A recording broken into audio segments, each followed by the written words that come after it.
The Secondary Education in Africa report is a critical opportunity for us to come together and consider how best to achieve our goals for secondary education in Africa.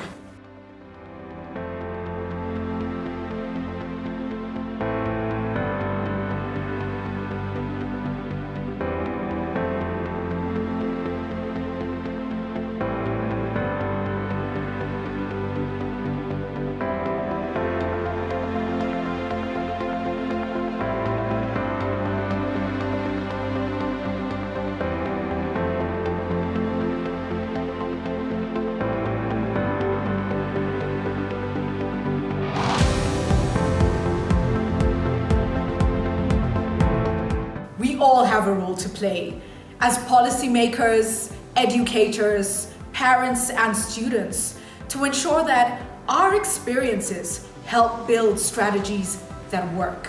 On Thursday, 13th of August, join the conversation to make secondary education in Africa work for Africa.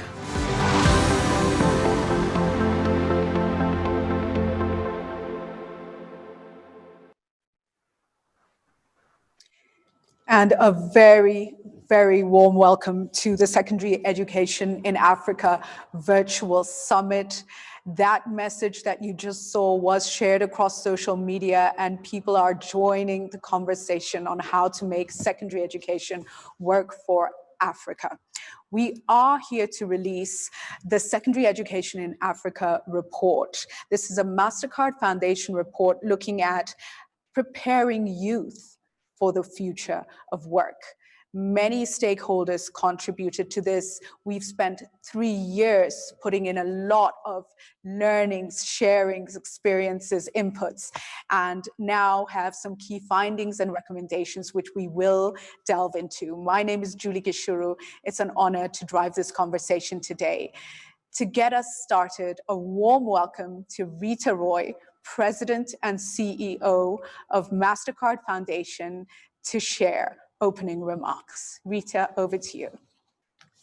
Thank you, Julie, and hello, everyone. Your Excellency, President Ellen Johnson Sirleaf, honorable ministers, partners, members of the media, distinguished guests, friends. It is my pleasure to officially welcome you to the release of the Secondary Education in Africa report. Thank you for joining us, and thank you for your commitment to making high quality, relevant, universally accessible secondary education in Africa a reality. As Julie mentioned, this report has been a few years in the making, and no undertaking of this magnitude could have been done alone, and we certainly did not do it alone. So let me start by thanking the many individuals, the many organizations who contributed their knowledge, their experiences, their insight, and their research to this report. It's impossible to name everyone. I wish I could, but let me please call out the ministries of education in Senegal and in Rwanda, who played a very key role. And I'm also thrilled we'll be hearing from His Excellency, President Kagame, momentarily. Everyone, thank you. Thank you for your contributions. This report is a blueprint for secondary education, but a blueprint is only as good as the actions that it inspires. And so today, we have a unique opportunity to act. We know that secondary education is often the last formal schooling that young people receive before entering the world of work. We also know that secondary education can improve the fortunes of young people as they drive inclusive economic growth across the continent. So the recommendations addressed by the report are even more relevant than ever, especially now in the midst of a pandemic, and especially for Africa's future. Digitization, automation, technological advancements were already changing the trajectory and the very nature of work across the continent, and were poised to affect the economic prospects of millions of young people. This is even truer in the wake of a crisis that is creating a more contactless world. So how do we ensure that our young people, our economies, and our societies emerge from on the other side of these developments even stronger and more inclusive? Secondary education can be a big part in the answer. We need to ensure that education sets up young people for success. It's important to them, and it's especially critical for the economies that they represent, which already rely heavily on harnessing the potential of the informal sector. In a few moments, you'll be hearing more about what it takes to align secondary education to the needs of African economies. But let me highlight three things. First, it's going to take inclusion. Inclusion in terms of making education affordable and accessible to families. It means providing flexible options for young people who are already working, so that young mothers don't have to choose between school and providing for their families. It means delivering high quality education to young people who live in rural areas, young people who are refugees. We're speaking about education that accommodates the life circumstances of learners and helps them to pursue their full potential. That's inclusion. Second, it's going to require a teacher workforce. You'll see in the report that data already states that Africa will require, over the course of the decade, an additional 10 million secondary to school teachers just to meet demand. So we must attract the brightest, smartest young people who are passionate about creating a career in education. We must equip them with the right skills so that they can equip our young people for a 21st century work environment. And third, we must focus on digital skills. Even amidst this disruption which we are experiencing, digital skills will serve as a passport to participating in the economy. And as multiple industries across the continent, whether in healthcare, in agriculture, in the creative industries, start to accelerate the digitization of their value chains, digital skills will be critical. They'll be critical as young people compete for jobs or as they create jobs of their own. At the MasterCard Foundation, we've been busy working in these areas to improve curriculum, to empower teachers, to enable access to secondary education for more than 26,000 young people, and to promote digital literacy. And in the course of this past decade, we have invested over $357 million in all of these endeavors. And you can expect us to stay the course and to remain committed over the coming decade. We have been inspired by young people, inspired by teachers, and inspired by what we have learned. And what have we learned? We've learned that change is possible, that even the smallest, smartest adjustments can create a huge difference, that innovation doesn't need to be expensive and out of reach, and that collaboration is essential if we are to have impact in education. These are the same lessons that have informed the recommendations in the report. And the report is designed to support and help create a community, an ecosystem of change makers, and inform us of what we can do together. And we can do it. I believe that, and I know you believe it too. And I look forward to all of us coming together to act on this conviction. Thank you.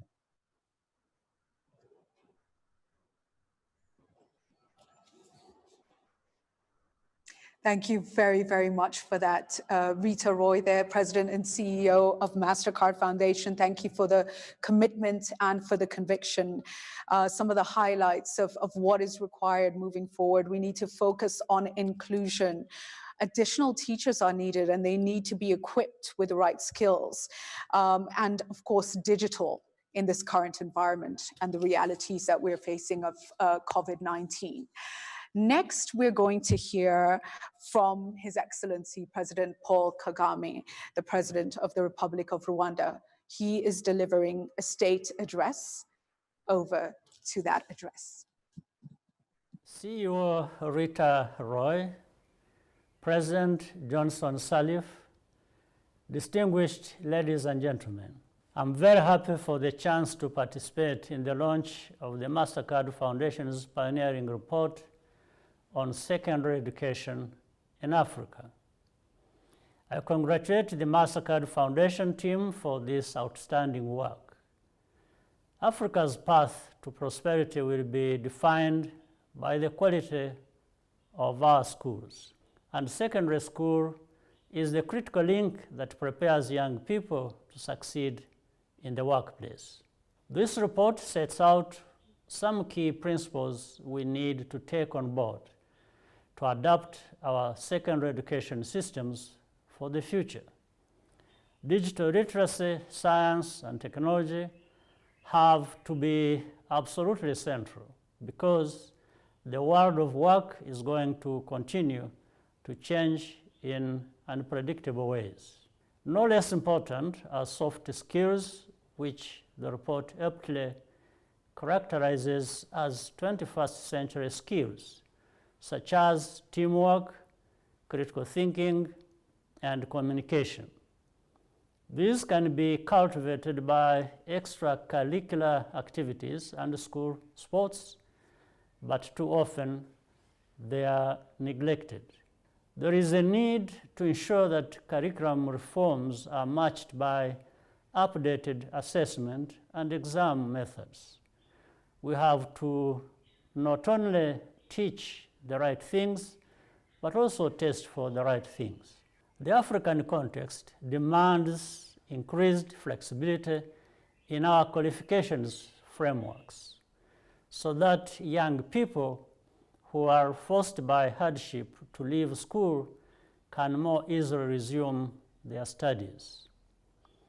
Evidence in the report shows that the same flexibility needs to be applied to technical and vocational education as well.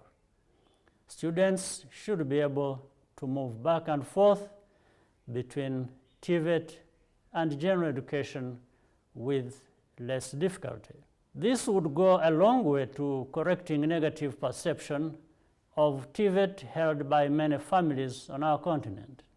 Finally, this report emphasizes the importance of constant innovation driven by data and a spirit of experimentation.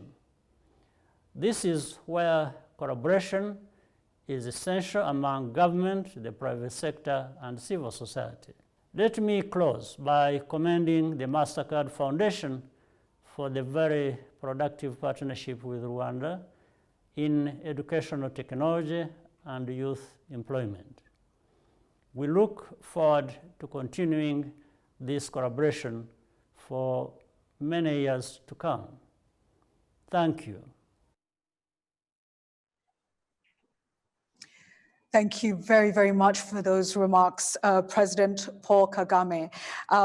Curriculum reforms, we need to look at updating curriculum. We need to update methods of assessment. We need to teach the right things and test for the right things. Our approach to TVET needs to shift. Great input there, and great work happening in Rwanda around secondary education.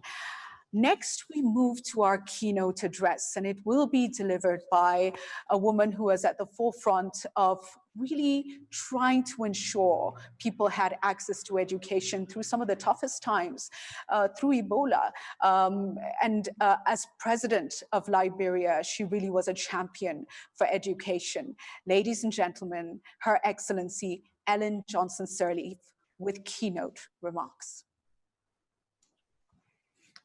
Greetings to His Excellency, President Paul Kagame, and to Rita Roy, CEO of the MasterCard Foundation, and to all of you distinguished participants in this program. It is a privilege to connect with you all today. As a new member of the MasterCard Foundation board, I'm very pleased and humbled to represent my colleagues on the board today. I'm also honored to be here to discuss such a crucially important topic, preparing Africa's youth for the future of work. I'm deeply invested in the question of how to improve education. One of the MasterCard Foundation's key principles is advancing inclusion, a priority that I share and which motivated me to join the board. There is no greater driver of inclusion than a quality education. And there is nothing that can more quickly devastate hopes for the future than to have it taken away. Since its emergence in late 2019, COVID-19 has evolved into a pandemic affecting the lives of billions of people across the world with a massive impact on global school systems, particularly in Africa. Many learning institutions are still closed. While this has been an unfortunate necessity to protect lives, it is having a significant negative impact on education access, quality, and investments. According to UNESCO, 1.5 billion learners worldwide, a staggering 91% of the world's student population are unable to go to school or university due to measures to stop the spread of COVID-19. If we don't act urgently, their education and prospects for the future will be permanently damaged.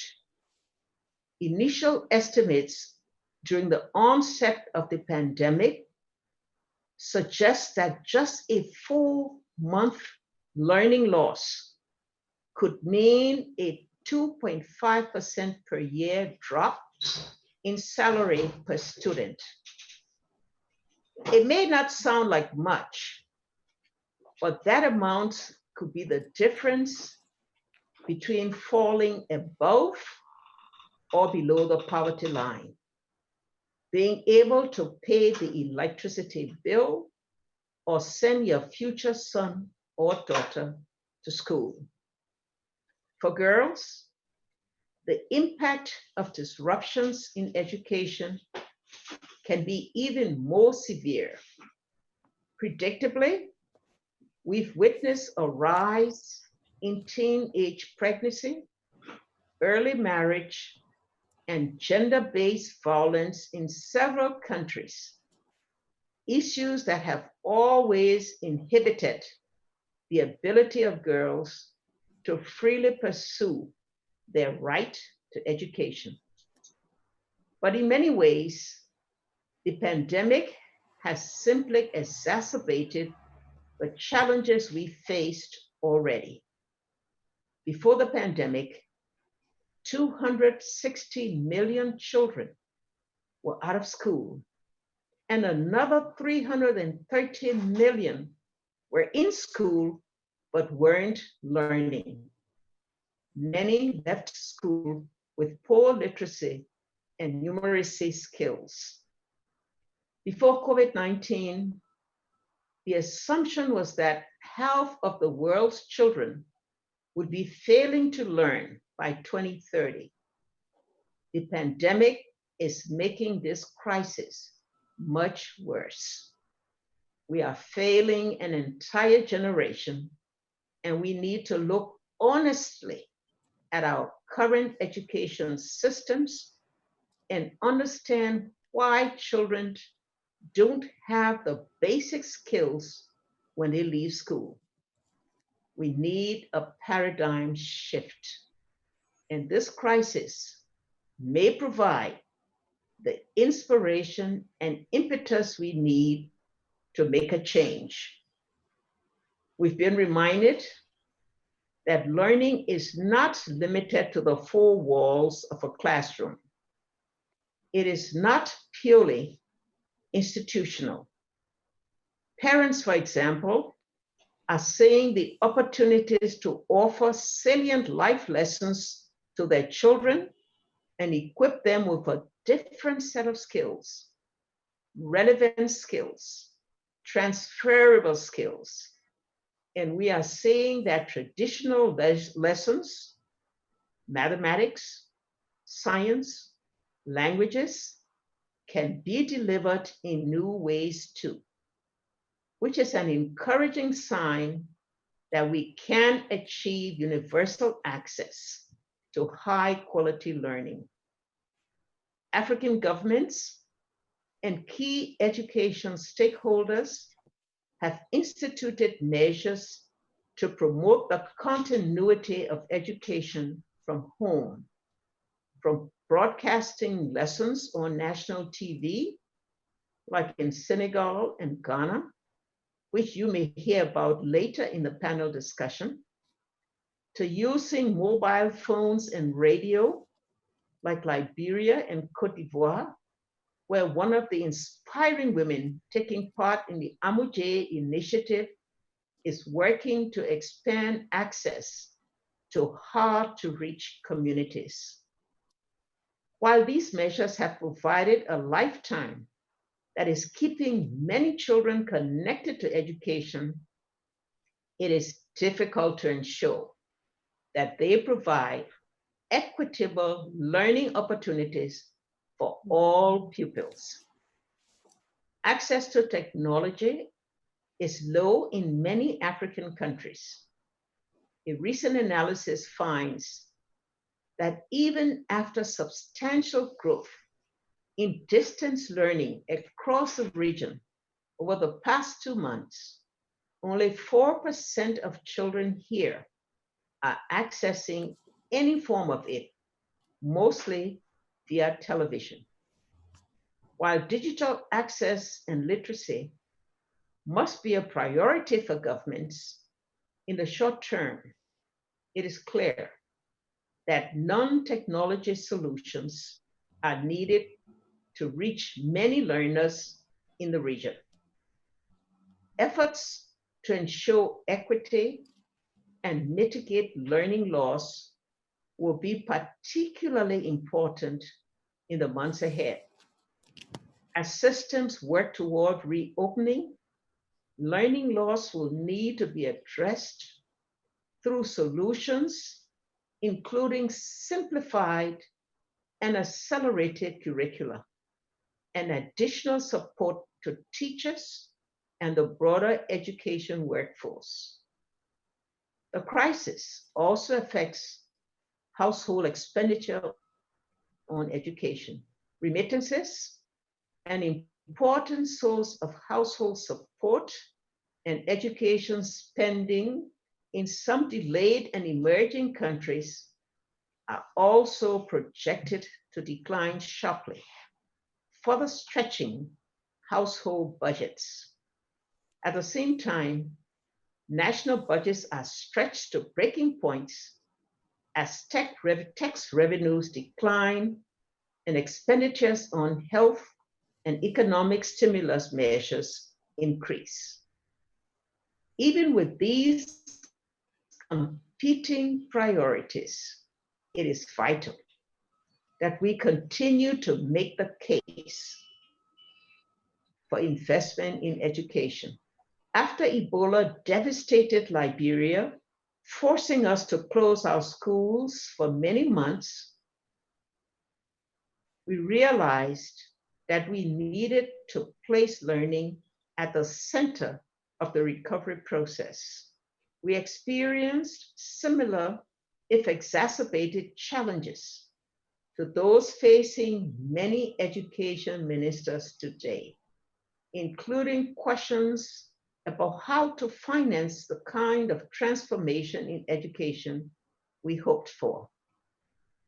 When we set out to reimagine our education system after Ebola, it was not an easy process. I led some difficult conversations about education reform. We engaged our parents, teachers, students, and community leaders about not only recovering from the crisis, but making an honest assessment about the relevance and quality of the education we had been providing before. It was clear that our people wanted something different. Liberia needed to leapfrog to improve learning outcomes for all of its children. My government forged meaningful partnerships with the World Bank, with the Global Partnership for Education, with the United Nations, with USAID, and proven non-state actors. Our sole aim was to leverage these partnerships to accelerate inclusive and improved learning outcomes for the children of Liberia. As we recover from this current crisis, it is my strong belief that collaborative partnership is key to reimagining a secondary education system that is fit for our future.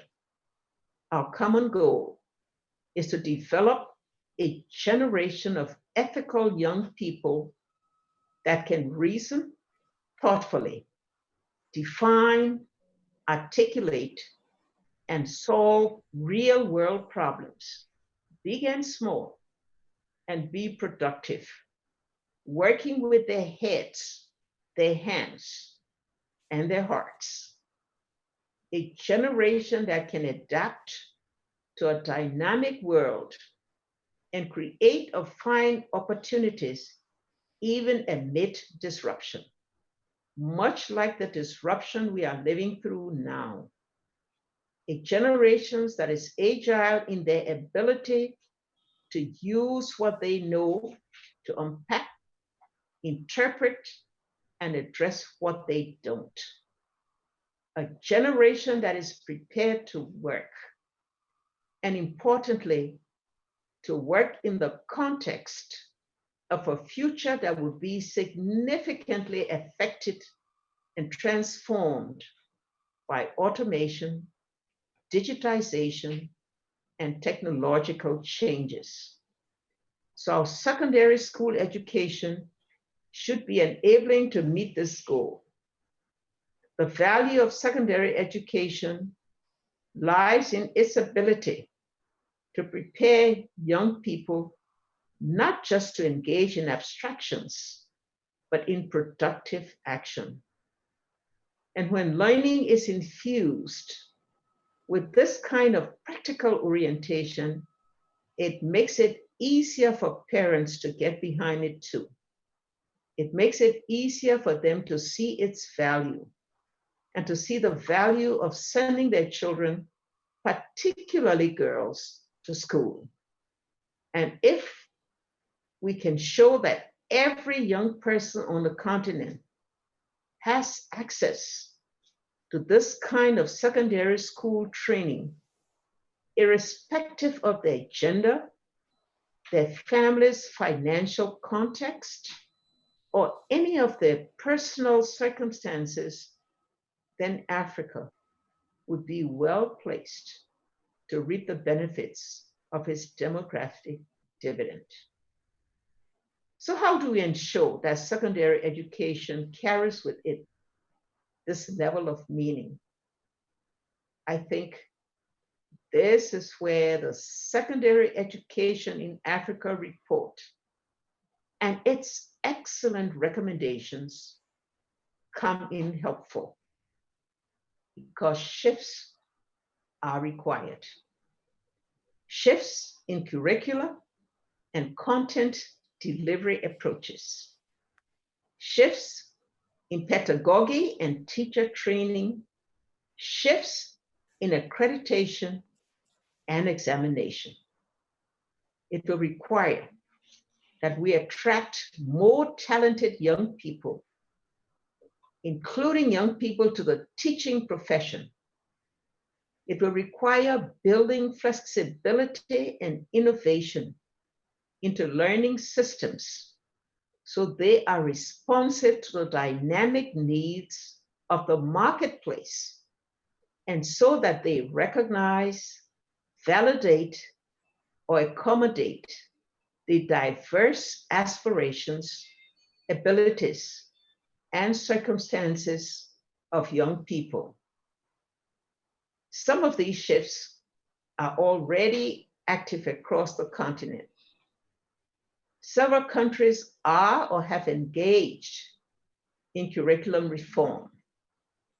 Many have made a focus on digital skills a more central part of secondary education, in line with the African Union Continental Education Strategy, and have begun thinking about how to train teachers to impart these skills. And several countries have also begun incorporating vocational training into secondary schools. These are strong starts. And in the panel discussions, we will hear more about promising practices that can be scaled or translated across the continent. But more is needed, and I believe possible. It will require boldness. It will require pragmatism. It will require humility, a willingness to pilot, learn, and pivot. And it will require collaboration, because strengthening education systems invariably involves work across a range of sectors and actors. We can only do this together. Governments, philanthropic institutions, and the private sector. The good thing is that when you travel a journey together, daunting tasks seem more doable, and you have the constant encouragement that you are not alone. And no African country is alone in this journey. Thank you. Thank you very, very much for those very substantive and powerful remarks, Your Excellency Ellen Johnson Sirleaf. And as you close, I was reminded of the African proverb that tells us, when you cross the river together, the crocodile cannot eat you. If we move together, it makes a huge difference. Collaborative partnerships are absolutely critical. We need to reorient our thinking. We need to have young people who are able to work with their heads, their hands, and their hearts, and who are able to adapt to a dynamic world. Fascinating. Thank you so much for that. And you did refer to the findings and recommendations of the report. And so without any further ado, I want us to go into those findings and recommendations delivered by our education lead at the MasterCard Foundation, Kimberly Kerr. Thank you, Julie. Good morning and good afternoon to everyone. I'm very pleased today to share the Secondary Education in Africa report and to share with you a few of the findings and recommendations. The MasterCard Foundation developed this report to contribute to the dialogue on secondary education in Africa and to ensure that young people have the skills and competencies that they need to engage in the labor market and to drive economic growth and transformation. The report itself profiles a number of innovative approaches and promising practices, both in Africa and beyond, that light the way in terms of secondary education reform. And the report is intended to serve as a resource for policymakers and other education stakeholders as they make choices for how to improve accessibility, quality, and relevance of their secondary education systems. The report itself has been a collaborative effort. We engaged policymakers, educators, philanthropic organizations, researchers from across Africa and globally, and of course, our dedicated group of youth ambassadors. We are grateful for all of your input. One of the key messages of the report is that secondary education is the platform to work for the majority of young people across Africa. For every 100 young people that enter primary education currently, 9 will go on to secondary education, or onto tertiary education, and 6 will complete. Yet historically, secondary education systems have been designed to serve the needs of the 9 and not the 90. Reimagining secondary education as a platform to work is a paradigm shift. A shift from a system that has been seen as a pathway to tertiary for a select few to a mass system capable of meeting the needs and aspirations of a much more diverse set of learners. Secondary education also contributes to economic growth. Educated youth are better able to engage in complex tasks. They produce higher quality products and services. They're better able to integrate technology and to advance innovation. This is what makes them more productive. And this productive potential is particularly important for the informal sector, where the majority of youth will find employment for the foreseeable future. As we know, the nature of work is changing across Africa. Forces such as digitalization and automation and climate change are impacting all sectors and industries on the continent. This means that the skills developed at the secondary level will be even more important as young people enter the labor market. But the level of uncertainty and change also increases the premium that is placed on skills that allow young people to be adaptable, resilient, and creative problem solvers. Secondary education can also support the demographic dividend in Africa based on its young and growing population. But in order to realize a demographic dividend, 2 things must happen. 1, the working age population has to be engaged in productive employment. And secondary education plays a key role, as discussed, in improving productive potential of young people. But the second factor is that fertility rates must fall. And girls' education, particularly enrollment and completion of secondary education, has a key role to play in reducing fertility rates and accelerating the demographic transition. The report recommends 7 sets of skills that young people need to gain through secondary education to be prepared for the future of work. The first are foundational skills, and these are the most critical. These are the skills that form the foundation of higher level learning and content at the secondary education level, and they are also the skills required for lifelong learning. Second are 21st century skills. These are skills like collaboration, critical thinking, teamwork, and communication. And we know that those skills are in demand by employers today. The third are digital skills, often also included in 21st century skills. Technology is permeating every aspect of society, and young people without digital skills are at risk of further exclusion and an increasing digital divide. Fourth are STEM skills.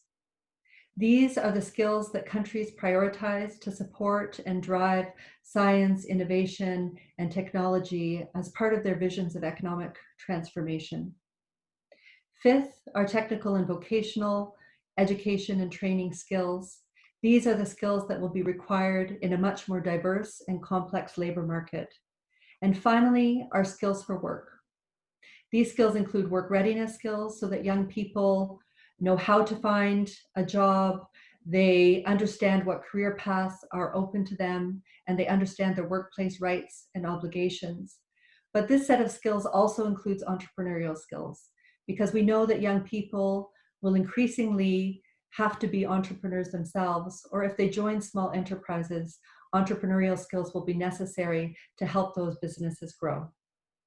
The good news is that curriculum reform is becoming widespread across the continent.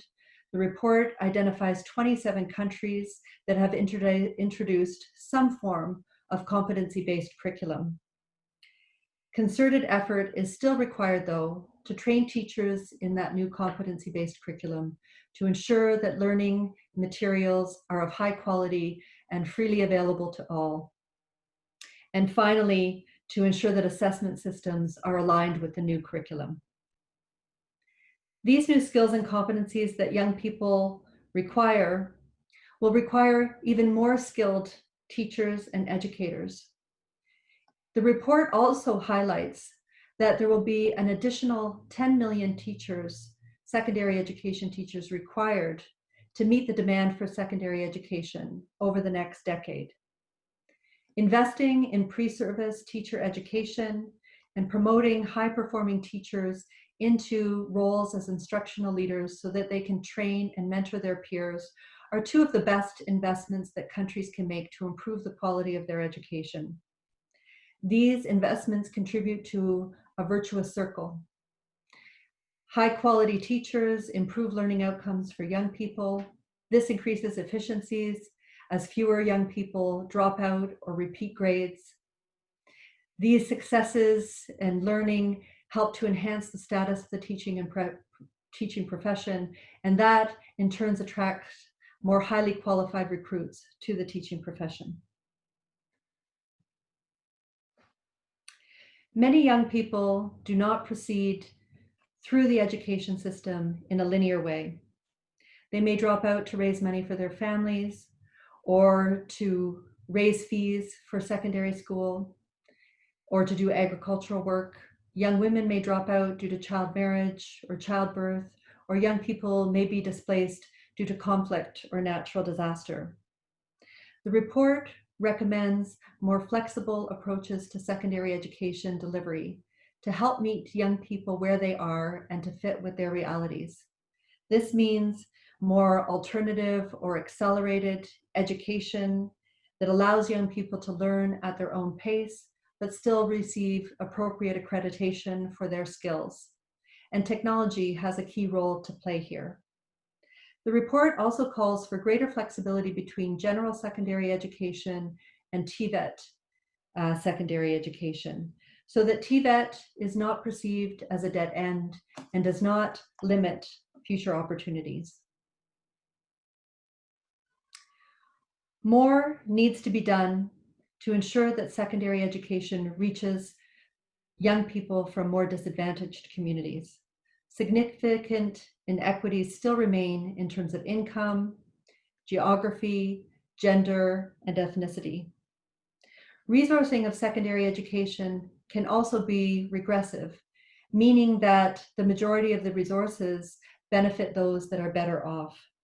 And this is because many young people who are disadvantaged don't complete primary education, so they're unable to benefit from resources expended on secondary education.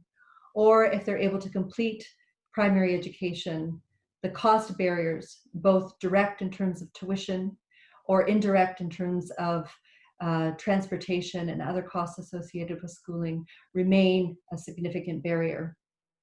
The report recommends more equity-based financing approaches, such as bursaries, low-cost scholarships, cash transfers, or financing formulas at the school or student level that take into consideration markers of disadvantage. These approaches have been proven to be effective in terms of enhancing the enrollment and completion for disadvantaged students. Business as usual will not suffice.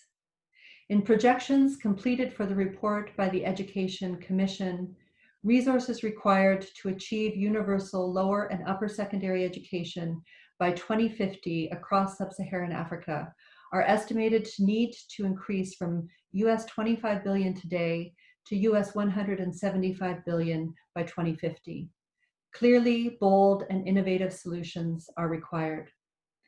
Governments need to maintain and increase their investments in secondary education, though this cannot be at the expense of primary education or early childhood development.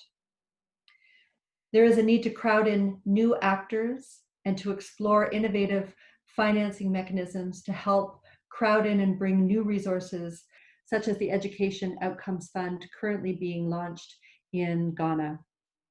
And while more resources are undoubtedly needed, efficiencies within the education system can help unlock additional financing.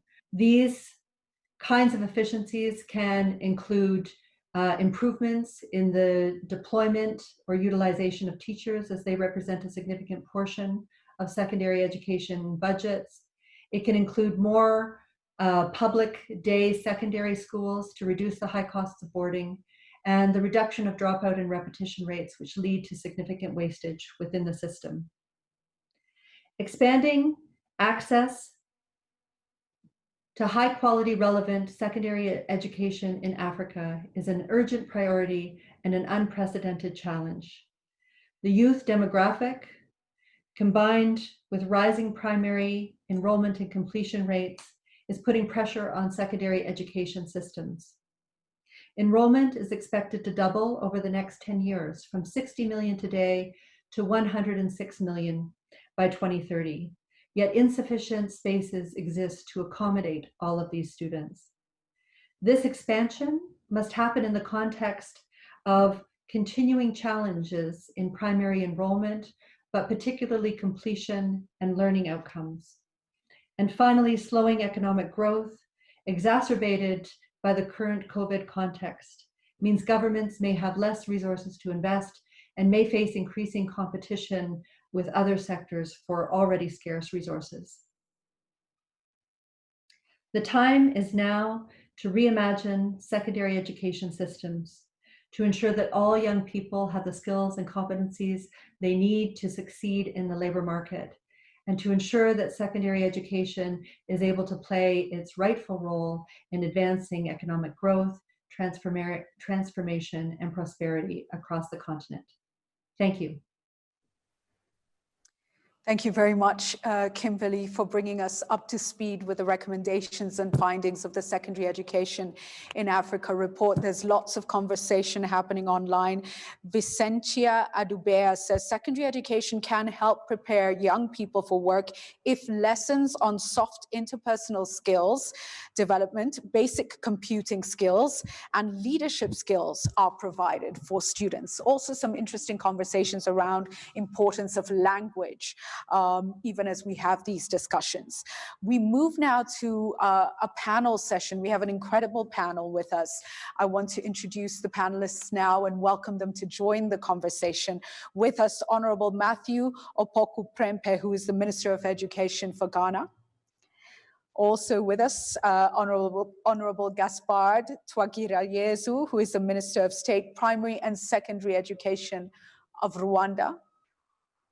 We're happy to have with us Primrose Ajepong, who is the co-founder of Butterfly Effect, a startup focused on ensuring tailored education experiences based in Ghana. And also with us is Joseph Opoku.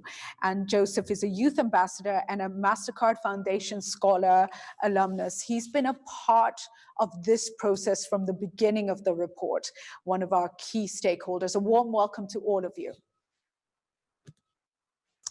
And so, Minister Prempeh, let me begin with your thoughts on the relevance, any resonance you have with the findings of the report, and really looking at local needs, local realities, local issues. Give us your perspective and your vision for secondary education in Ghana. Thank you for inviting me to be part of this panel.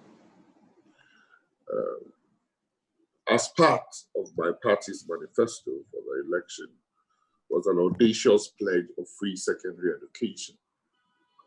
And why were we believing that free secondary education has contribution to make in our development agenda. We found out that for every 100 students that qualify for secondary education, only 65 could go to secondary school. And out of the 65 that could go to secondary school, only about 55 finished. Considering that for every 300 students that enter class 1, only about 150 or just around 200 would get to secondary education level by writing the exams to want to qualify. So there was a huge wastage of human talent, and we couldn't account for what was happening to those people. And they were missing in our economic and social development. So we made that pledge. And what have been the result? We made that pledge because we felt that in modern history, America was probably the first country to allow free universal secondary education to supply the needed human capital into their industrialization effort. But we also found out that in the last 3 years that we have done that, we have been able to bring on board and retain in school 400,000 more students than the previous 3 years. So if for nothing, just being able for them to go through secondary education is a better human person that will contribute to the world of work, a better world of work than allowing 15-year-olds to roam the streets of the country. So that is what the government has done. And we believe that for our development agenda, we need the human capital necessary to propel Ghana in our economic prosperity chain. So that is what we've done. We've also recognized that there was a need for digitization and automation, not because of COVID, but COVID had made it even more imperative for us. So we, in the reforming our curriculum, decided to bring computational thinking, coding as low as primary 4, because we believe that that is when you can start these skills training. And then our whole curricular agenda recognizes that after B9, after B10, there's a need to inculcate into the students, either prepare them for the world of work or the world of university education. Take cognizance of the fact that between the world of work, students might want to come back. So making sure the degrees and the class attainments are flexible enough for students who would want to go to work for some time and then come back to university. Also key to that was employing the necessary teachers. So as we expanded access, as we provided teaching and learning materials, we needed to provide the required teachers to be able, teachers who have the skills to be able to teach these young men and change their behavior and their outlook in life and also help them progress. So we did employ a lot of teachers, about 9,000 teachers, after the students voted en masse, showing that they all wanted to go to secondary school. There was a need to. And because of that, we had a problem with facilities. We couldn't then decide who should stay home for who to go first.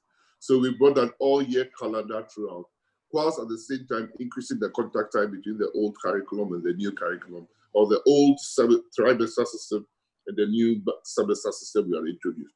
We are able to increase even the contact hours by over 100. And so changing the curriculum from objective-based to standard-based 21st century curriculum, coming up with a common curriculum pathway and a post-curriculum pathway of world of work or academic tertiary education, and also incentivizing teachers to help not only to teach and to stay in teaching, but to help the students even extra outside the classroom to prepare them for the work. So we in Ghana have seen positively the work of secondary education. I've noted it, and the government is fully in support of what your survey findings are bringing to reality. We need more secondary educated people in the African continent and move from the primary, where we have achieved a lot, now to secondary to achieve even more, to help us in our industrialization and economic prosperity efforts. Thank you. Thank you very much for that. What a journey. Let me come now to Minister Twagira Yezu. On your perspective from Rwanda, and I should say, ladies and gentlemen, we also have joining us now Minister David Senge, who is the Minister of Basic and Secondary Education and Chief Innovations Officer of Sierra Leone. Mr. Senge, we'll hear from you in just a moment. But first, let's go to the Rwanda experience. What are you learning and what are you envisioning moving forward? Thank you very much. I must say that, first of all, I'm happy to join you as we launch this report on secondary education in Africa, which, as you said, is a very important segment. So as far as Rwanda is concerned, our secondary education system has around 730,000 learners in that segment. And we have been on a journey, and this is a journey to not only increase access to secondary school for our learners, but also to focus on increasing quality, because this is actually what we are talking about here. We have learned a lot from striving for universal access in the primary schools. And we want to apply the same experience to secondary education as we increase access to that segment as well.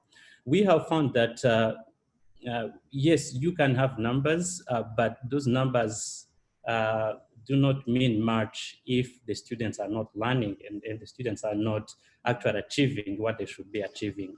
So this is why we are focusing on quality, because access is just one part of the equation. So what we are doing in Rwanda is to ensure that we increase choices for our learners who are in secondary school.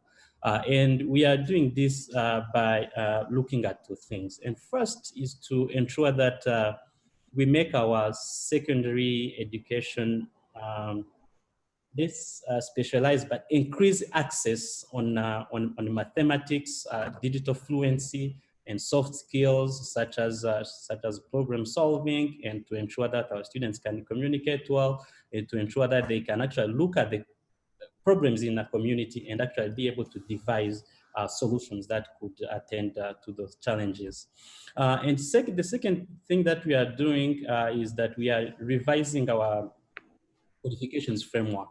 And this is to ensure that we break barriers between secondary general education and TVET. So because we want to make sure that the students who are in a general education and at some point feel that they want to go in TVET, we make sure that this is not a cumbersome process for them to do that.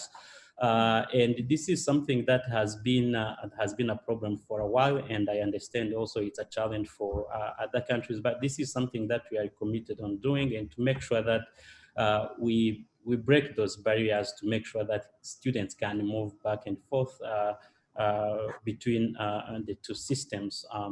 Because what we have been observing in our general education is that yes, we need to increase access, but we also have students who are staying longer in that segment.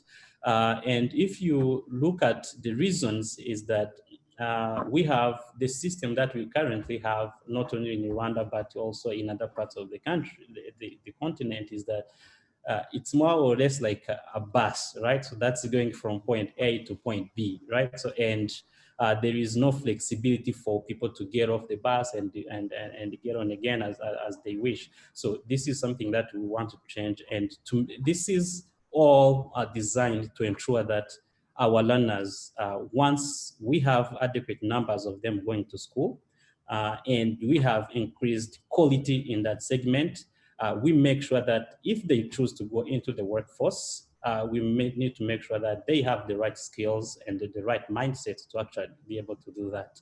And if they choose to exit earlier and continue with TVET, we want also to make sure that that's possible. And if they want to choose to go to higher education, you want to make sure that they are properly equipped to be able to do so. And the second and another part we are actively working on is to ensure that the TVET system is strengthened. because in Rwanda, we have a policy that 60% of our learners in upper secondary will join TVET.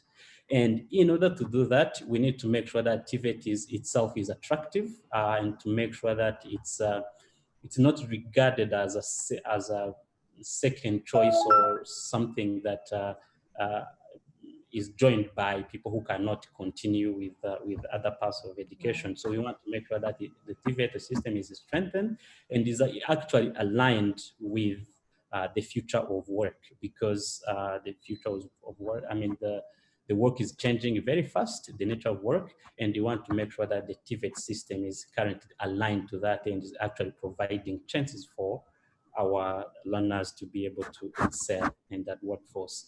So these are the things that we have been working on in Rwanda. So, and I hope that we'll be able to discuss more as we continue this conversation. Thank you. Thank you very much for that. Let me now go to the Sierra Leone experience. And Minister Senge, I do believe Sierra Leone is one of the countries that has really been focusing on this issue and trying to push the boundaries. Let us know, where are we, and what are the key steps forward for secondary education in Sierra Leone? Thank you. I'm actually out in the field, far away east of Sierra Leone. I've never been, and it's my first time, and I was just going to check out schools. In Sierra Leone, well, we're in an interesting position because I also serve as the Chief Innovation Officer, and so I lead the Directorate of Science, Technology and Innovation and Basic Education. And the President's primary flagship program is human capital development, and I'm here with the Minister of Planning on the decentralization of our medium-term national development plan, which is titled Education for Development. But I say all of that because we understand that our only pathway of completing our national development is through education, and our education numbers weren't very good. And I'll share an interesting fact about the value of secondary education. You know, on the way here, on the highway, I saw some girls sat at a roundabout, and I stopped my car, and they were trying to go back, and I was like, no, relax. They don't know who I am. And I go and I say, relax, let's talk. And they come close, keep my distance a little bit, and they're like, are you a musician? And I said, well, sure. Yes. Are you a Rasta? And I said, okay, sure. And then we start talking, and I said, all of those are true, and I'm a minister. And then we engaged on that, and I learned that for all of those girls, they have to leave their chiefdom to go to senior secondary school. Now, there's only one junior secondary school in their chiefdom. And the reality is that we have our villages have primary schools, and maybe some chiefdoms have only one junior secondary school. And so if you want to continue and transition from primary school to junior secondary school, you often have to move. Now, these are young girls, they were 15, 16. They all have to leave their homes where their family is for them to go and continue school. And so when we think about school access, so for me and as a ministry, we think about some of our guiding principles has been radical inclusion.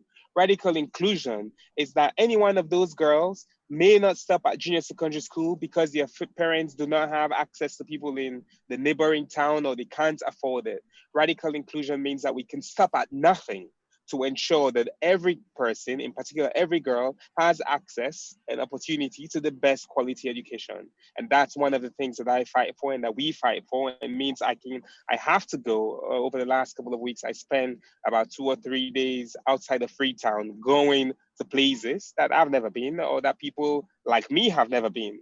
Another important thing here is what I focus on called comprehensive safety, right? And there are the two guiding principles. But comprehensive safety here is about physical safety, psychological safety, emotional safety. Now, when we passed the free quality school education program, we saw an enrollment increase of 50% in senior secondary school. This means when you think about the distributed health survey and other household surveys, you understand that every year of additional secondary school, particularly for girls, has an impact on the welfare outcome, on the economic outcome, on their social outcome. And this theme about educating girls and supporting nations is true. and it's evident where we are. And so we can't stop at anything. Can you hear me? No, I see. Anyway, we I can't think stop we at are anything. struggling with sound, just trying to see if we could get it back. We seem to have lost the minister, but I think we got much of what he was saying. And amazing to see Minister Senge catch him out in the field, and he was able to connect with us. Thank you for your comments. If we're not able to reconnect, Thank you. we did hear that. Radical inclusion, stop at nothing to ensure every girl and by extension, every child has access to secondary education. What an incredible notion. What an absolutely incredible notion. With that, I think let me move now to Primrose Ajapong. And, I'm feeling a little bit fired up now after hearing from Minister Senge. And I think we should continue on this path of reimagining and starting to ask ourselves, how can we set high standards? How can we re-envision the future? And I know you work very much with ensuring that children, young people are able to enjoy education. Map the path for us. What do you see from this report? And how do you envision the future? Thanks so much, Julie. Similarly, I echo the level of ambition that, can you hear me? Just trying to work on some sound issues there, ladies and gentlemen. I think what we will do is maybe take a really quick break as we figure out the sound. Make sure we come back to you with the sound. Give us a few minutes and I'll hand back to studio as we work on the sound issues. Thank you so much.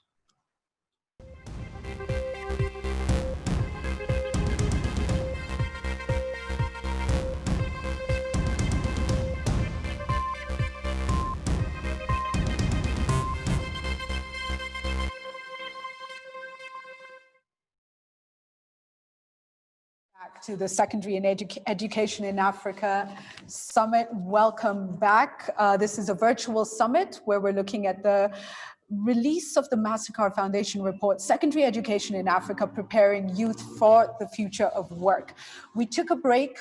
Primrose Ajapong was sharing her experiences, her learnings, her thoughts on the report and on secondary education. Primrose, right back to you. Thank you so much.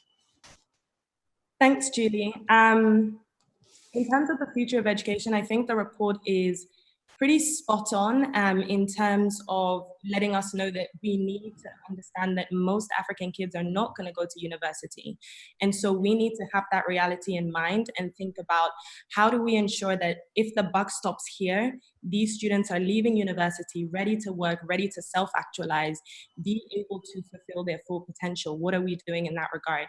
I think for me, one of the biggest things I think needs to happen is a mindset shift about education completely.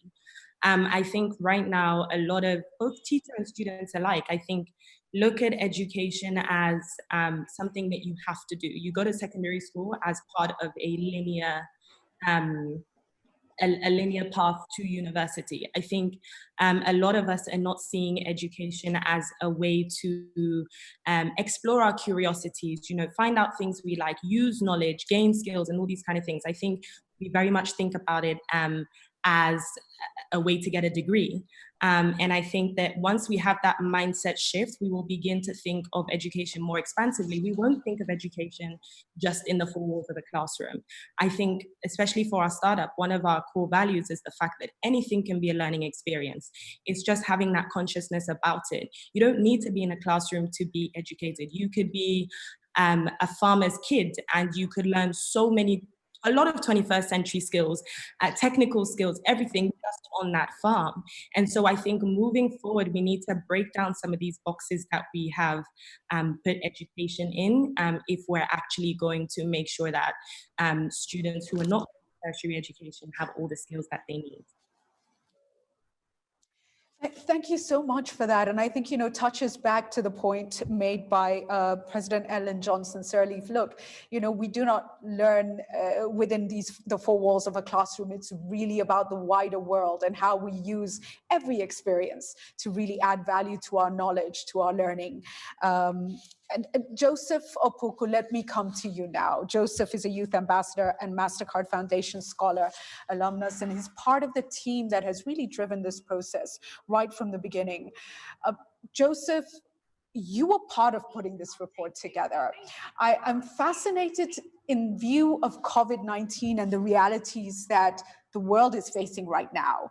What you think of the recommendations and the findings, and how do we move forward? Over to you. Thank you very much, Julie. I mean, listening in on the conversations so far, I think that I would like to say congratulations to the MasterCard Foundation on putting this together. Yesterday was actually International Youth Day.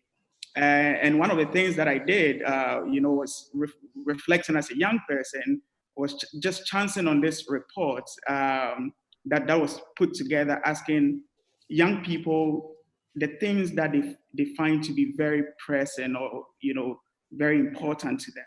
And the two things that came out was the quality of education and unemployment.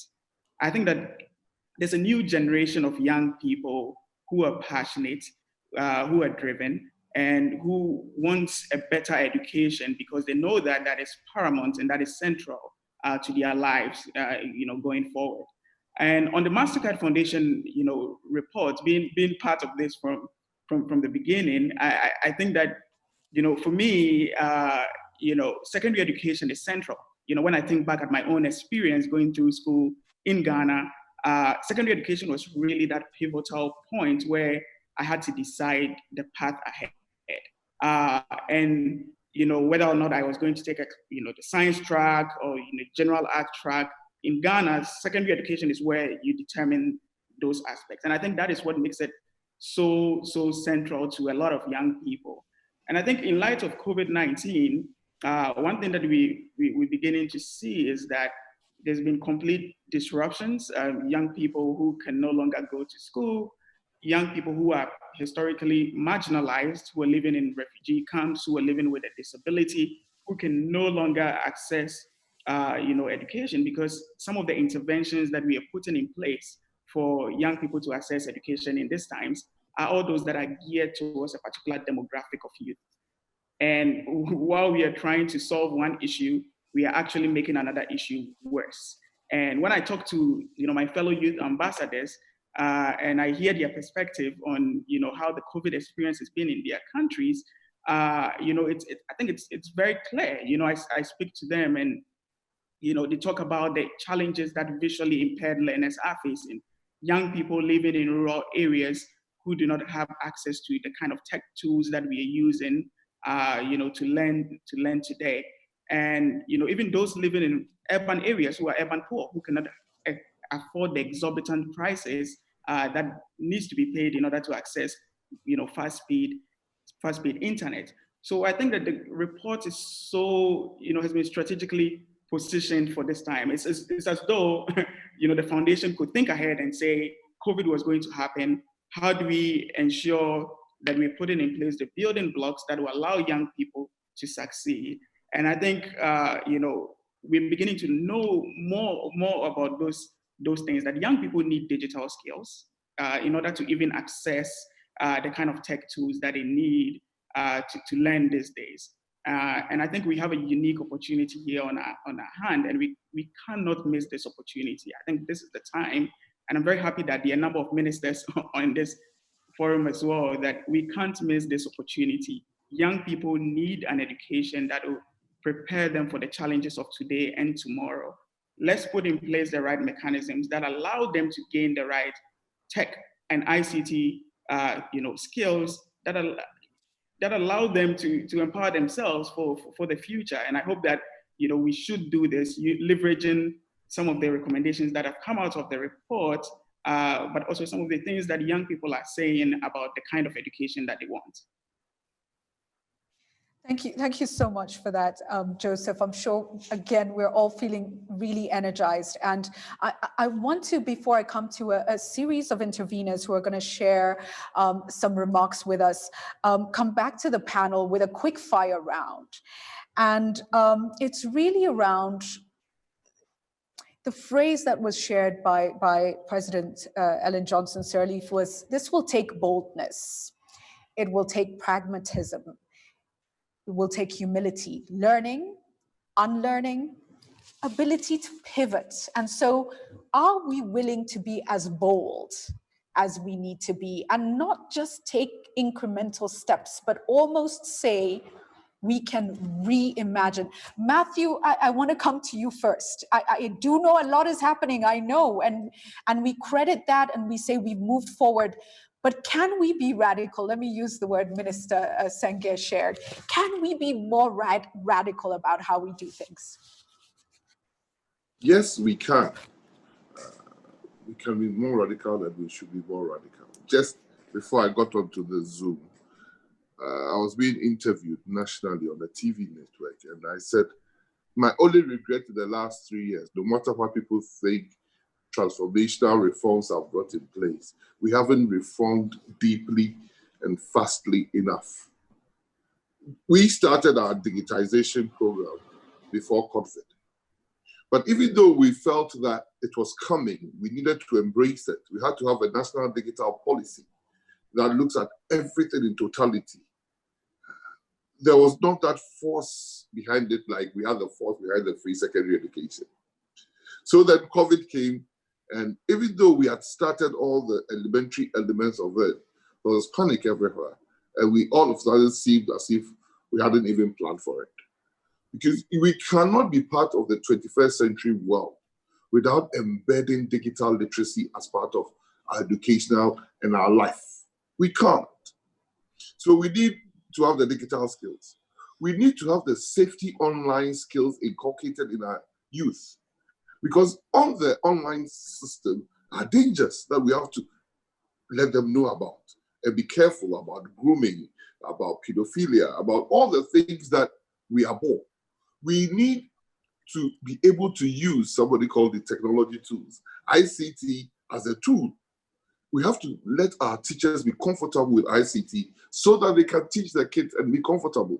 We have a situation now where the kids are more comfortable with ICT more than the teachers. So there's fear everywhere. For the teacher who is afraid or who is not skillful, how dare he go and stand in front of the class with kids that are tech savvy? So we have other policies that are encumbering even digitization, like you're not supposed to bring a telephone or such matter into the classroom. So we need an all-encompassing digital or digitization strategy and policy to drive it, because without the COVID has revealed that now everybody is talking about blended learning. With blended learning, we can achieve the access rate in tertiary education without necessarily putting out physical buildings. We are now, our eyes are opening to that, that if we could do blended learning well, but before we can do that, we need to have a knowledge bank. We need to digitize our content. We need to have a learning management system that will allow teachers to interact with pupils or students even on one-on-one basis outside the classroom. So we need a digital infrastructure that, yes, COVID has pushed us that, but whether the national resources would allow us to embrace this new approach within it. That is why, for some of us, our partnership with MasterCard Foundation and other noble development partners is key to realizing where we want to go. I think the pathway, even if you didn't have it now, the pathway has been defined by the COVID environment for us. But we need the support that we can to let us move on that pathway as quickly as possible. So even though we have got a new curriculum with all that, we still need to translate it from paper to implementation and the support for the implementation of our national digital agenda. Thank you. Thank you for that. Minister Gaspard, are you, just how radical are you willing to be? So as you just said, yes, we need to be radical. We need to be able to stop this, because I think the problem with education systems is that we all want to be safe, right? So we want to take incremental steps.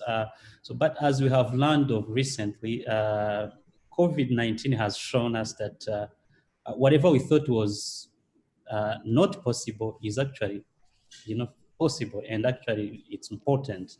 So we need, as educators, we need to be bold, and we need to figure out what's right, and actually have that courage to actually, as my colleague said, stop at nothing to actually make it happen.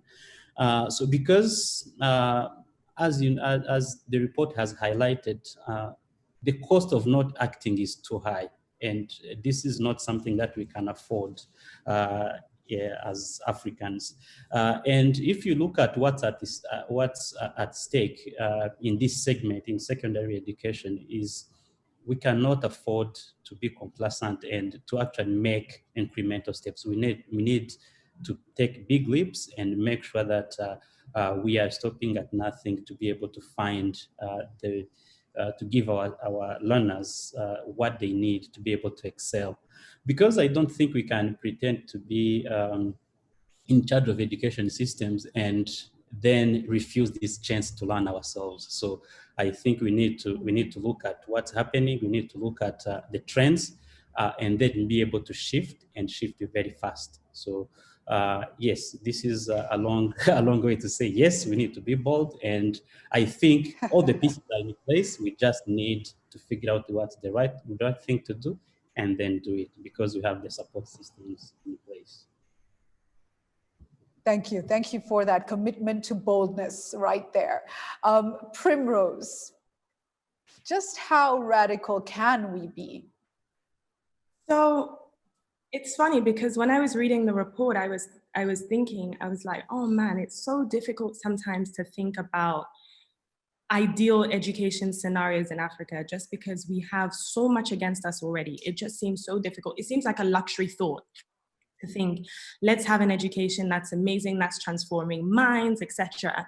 And then I asked myself, well, what are we doing by not thinking that boldly? Look at rates of unemployment now. Look at even rates of grade repetition. You have a lot of children who are too old for their classes because they've been repeated so many times. And I was like, well, the alternative isn't any better. So the way I see it, we actually don't have a choice but to be bold. And you know how they say necessity sort of breeds innovation? I think we are at that point now. I think we're on the same page in terms of the necessity of education.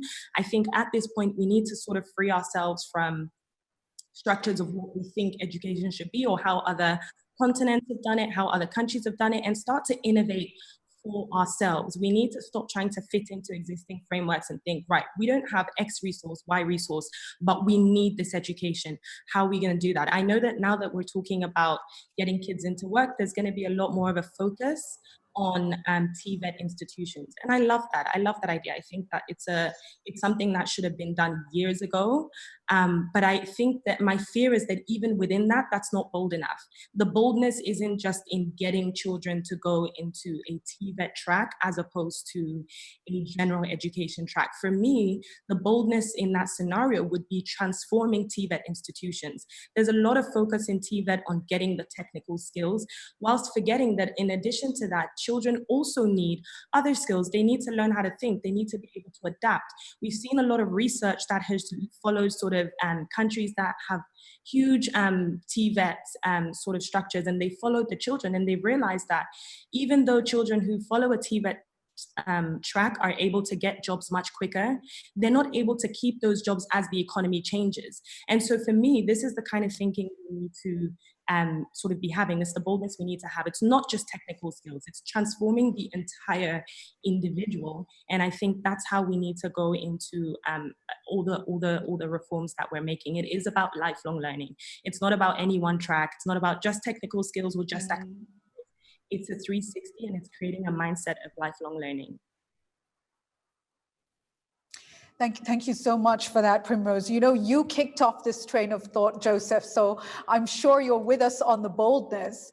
Maybe what you can do is rally other stakeholders to taking the approach that all the panelists have shared today, which is a willingness to consider radical, bold action. I think I agree. I agree very much with Primrose that the kind of future that we envision for this continent is one that will take radical action. we can't just pay lip service to these things. Whenever something happens, it's always, African countries saying, oh, we don't want to miss this opportunity. But somehow things always pass us by. And I think scientists have been very clear. They've told us, they've predicted that some of these pandemics will continue to show up.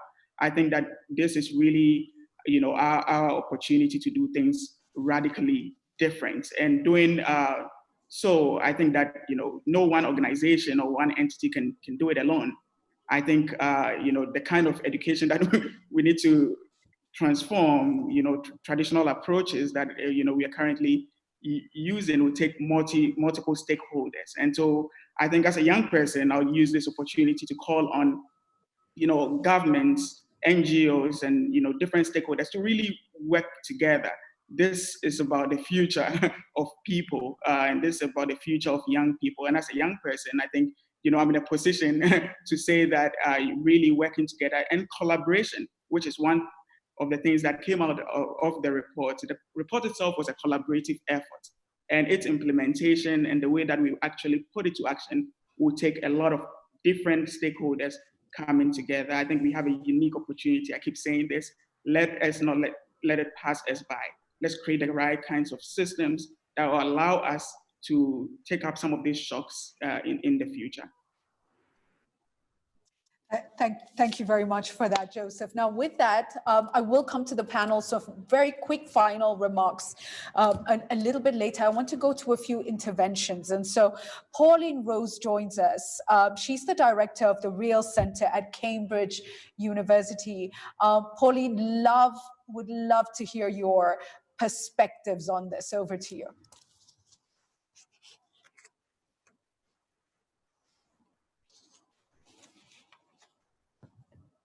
Thank you so much. I hope everybody can hear me. It's a great pleasure to be here and to be part of this panel with such honoured and honourable guests that have been part of it. I think I want to just start by reminding us in this context of COVID how COVID is an education emergency alongside being a health emergency.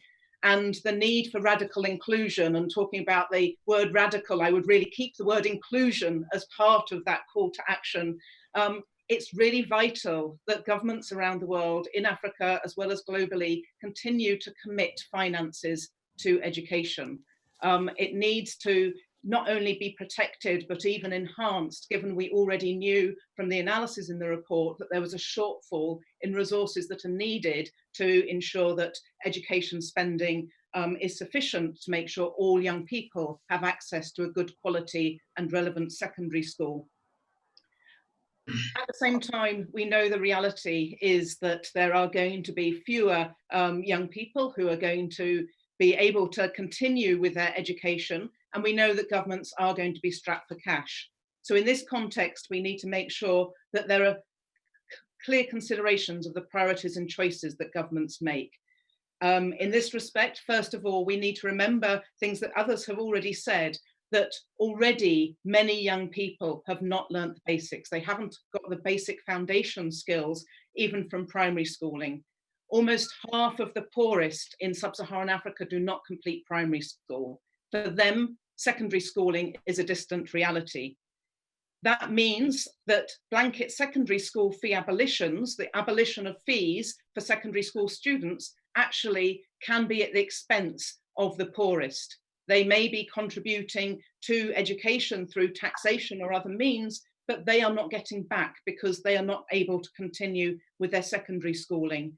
And indeed, in Kenya, we have seen that this has been at the expense of the poorest, with the richest benefiting from the fee abolition, but not many of the poorest. That doesn't mean that we should sort of hold back on investing in secondary education, but we need to think about the priorities. So there are three things that I think we really need to think about, and they're issues that others have also raised. First of all is bursaries that are targeted at the most marginalised.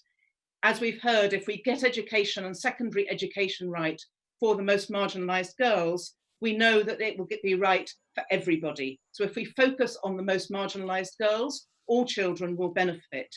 Where there are these targeted bursaries, it can actually be not only good for learning and quality, but also it can be cost effective. So the NGO, non-governmental organization, Campaign for Female Education, that has worked in countries like Tanzania, Zimbabwe and Ghana, has had this bursary program alongside other interventions, working with the governments in each country to ensure that marginalized girls are able to stay in secondary school and learn once there. And that has been cost effective. Secondly, as the report highlights, is the need for flexible, accelerated learning programs for those young people who don't make it into the formal secondary system. These shouldn't be seen as second best, but alternatively as a real route into future livelihoods that these young people are choosing. And thirdly, as we've been hearing, we need to invest in teachers and quality teaching. And the MasterCard Foundation has really been at the forefront of this with its program in Rwanda that we're very delighted to be part of with a number of other partners. And I think there's a lot to learn from that work that's happening in Rwanda for other countries within the region. And I was delighted to hear at the beginning the remarks from Rita Roy that the MasterCard Foundation will continue its commitment in this area, because I think it's absolutely vital. And the MasterCard Foundation is already playing such a leadership role with a number of governments around the world. So my final point is that we really need to be thinking about how public finances are distributed within the education system and are used within secondary education to make sure this radical inclusion is a reality. Thank you. Thank you so much for that, Pauline, much appreciated. And we go now to Ed Brown, who is the Senior Director of Research and Policy Engagements at ASSET. That's the Africa Center for Economic Transformation. Ed, your thoughts, please. Thank you, Julie. I must confess that the internet, what is it called? The internet connection here is quite weak and it constantly breaks. So I might be going off and on, I mean, as I speak. But the point I wanted to make was that, first of all, I wanted to thank MasterCard and to say that ASSET is highly honored to have been part of this team that contributed background reports for this report, this study. And to say that it's been a very interesting experience. It's a learning experience for all of us. The study itself, I would say, is a treasure trove of compelling and key part.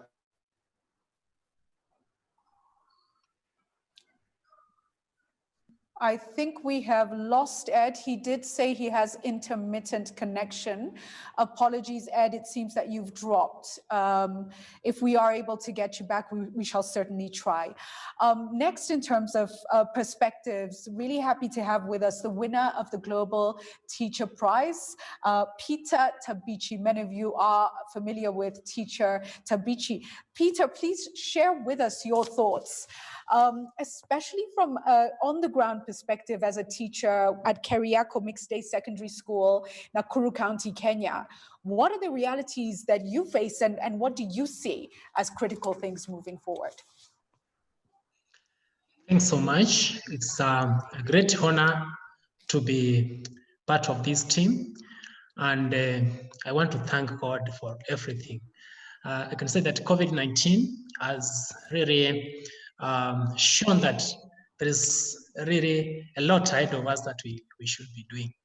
And I can say that as teachers, we go through a lot, but I can say it's a call to service. You know, it's something that we have, you know, we have lives ahead of us. We have children that have great potential and we have to unlock that potential. So I can say that as teachers, we need that enabling environment, that good environment. Like myself, I can say that I happen to come from a family of teachers. My own father was a primary school teacher and he was teaching so well. He inspired me. You know, even when I was young, I knew that when I grow up, I'd like to be a teacher because I really admired his humility, his resilience, generosity, all of that.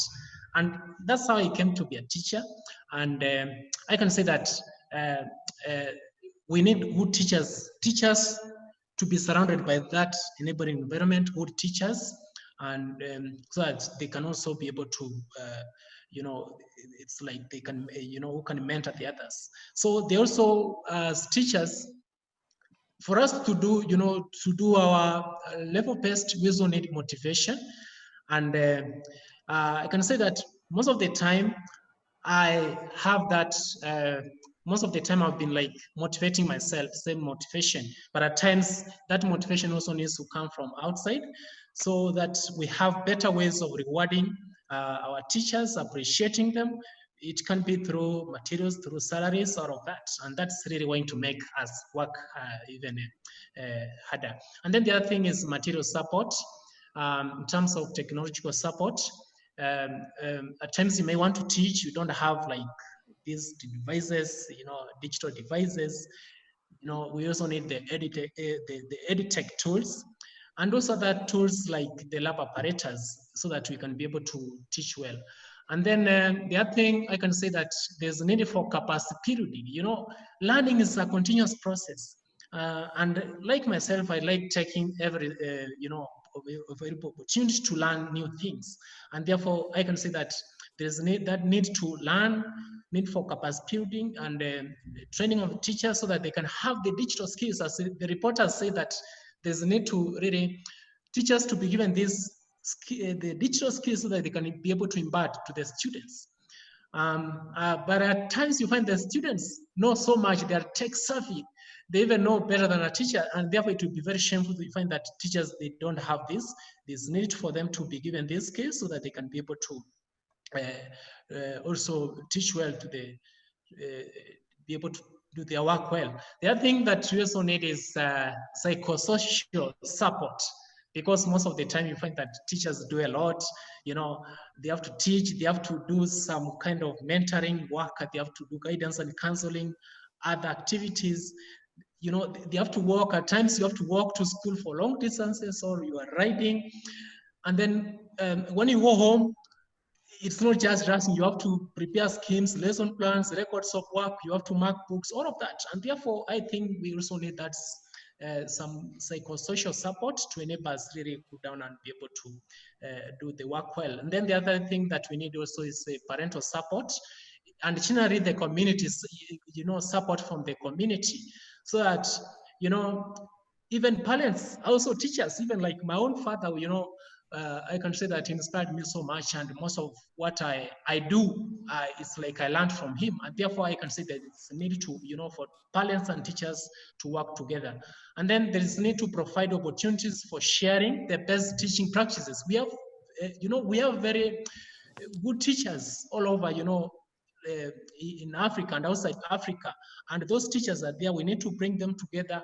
We need to pick the best teaching practices from them, and even by, we can even bring them together so that these teachers can teach, can teach each other, whereby we talk of the peer teaching. And then lastly is really raising the status of the teaching profession. At times they complain that teachers are like are neglected, and therefore I think it is a high time that we have seen the importance of teachers. We need to raise their, the status of the teaching profession, and this can be achieved by sponsoring the best students who can be able to train the teaching profession. And also, I can say that the most important thing that even myself I find so much is being listened to. Listening to the teachers, and responding to their needs. And once that is done, that's really going to motivate us. And I'm very sure there's so much that can be done, and we be able to unlock the potential of the young people. Africa has some,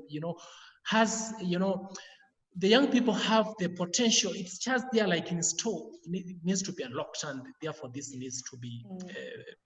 Teachers need to be given the support so that we can be able to unlock their potential. Thanks so much. Thank you very, very much for that. So teachers need a lot of support. I'm just going to go very quickly through this: enabling environment, motivation, material support, for instance, technical support, capacity building, psychosocial support. How often do we think about just how much teachers need that? Parental support, they need to walk the journey with parents. And the status of teaching needs to be raised. Sharing of best practices is important. Sponsoring the best to become teachers. Thank you for that, Peter. Next, I'm going to go to Georgine Ouma, who is with eKitabu. She is a KSL director at eKitabu. Studio KSL Director. And Georgine, I know you're working on developing content for learning. Talk us through, from your perspective, what needs to happen moving forward.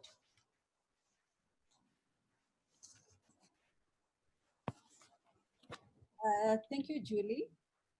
I think my colleague Peter has shared my thoughts a lot, but as a person where I am, we are providing avenues for education. So as we internalize the report that you have shared, we want to reflect on how to sustain the education. We have said inclusive and equitable education for lifelong learning and opportunities for all. Inclusive education is a song that has been sung for a very long time, but no implementation. As my colleague, Honorable Matthew, said before, we need to move from paper into implementation, and I'm sure it includes inclusive education for all learners without leaving anyone behind. Number two, we've been talking about the gaps of the transition from primary school to secondary schools. And this gap truly is very big or expanding for learners with disabilities and other marginalized communities. And we can provide interventions to close this gap. For learners with disability, students in rural areas, and even for the slums and the young people who live in the slums. So we can provide interventions for secondary schools as we progress. My point number three, my colleague Peter has said we need to build teachers' capacity. Truly, we are talking about giving the youths the skills that they require so that they can continue to work. But if teachers do not have capacity to give the skills, then how are they going to teach? And also, we are talking about technology. My work involves providing accessible digital learning materials for all children. Technology has closed that gap, but they cannot replace the role of a teacher in a classroom. So building teachers' capacity includes technological support in their classroom. This is very important. In Africa, if we can invest in digital content, then we'll progress and we will not regret.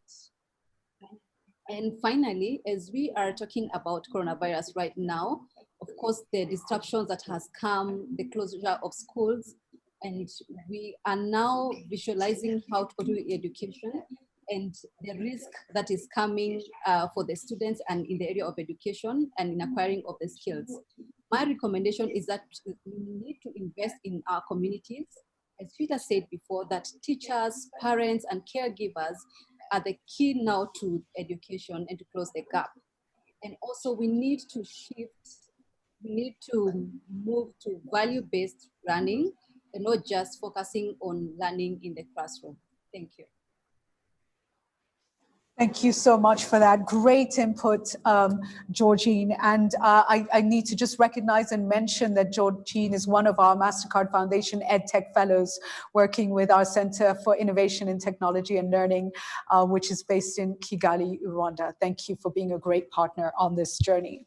I'm going to go straight to our next intervention, and this is being delivered by Albert Nsengiyumva, who is the Executive Secretary of the Association for Development of Education in Africa. Albert, would love your thoughts on the way forward, what we must focus on. How do you vision the future for secondary education in Africa?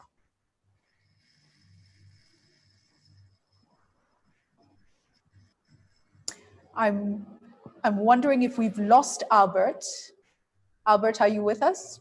Yes, thank you. He is here. Sorry.